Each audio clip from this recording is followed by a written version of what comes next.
はい、こんにちは。長野工房です。さあ、今日はこちら SR エンジン、この、ヘッドを今日は組んでいきます。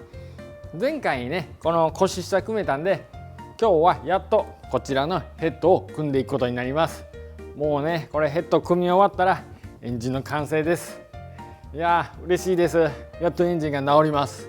さあ、僕のライツ号がまた元気に走れるように頑張ってエンジンを組んでいきます。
はい、それではこの SR エンジン完成いたしました。いやー、長かった、組み終わるまで。これ大変でしたよ。まあやっぱりね、毎回エンジンを組むとやっぱり気持ちいいですね。気持ちいいと同時にものすごい疲れるんですけど、それはエンジン動いた時の感動で多分そんな疲れは吹き飛ぶんでいいと思います。はい、ということで、今回は SR エンジン修理後編でした。今回の動画いかがだったでしょうか。もしよければ高評価、チャンネル登録の方もよろしくお願いします。それじゃあバイバイ。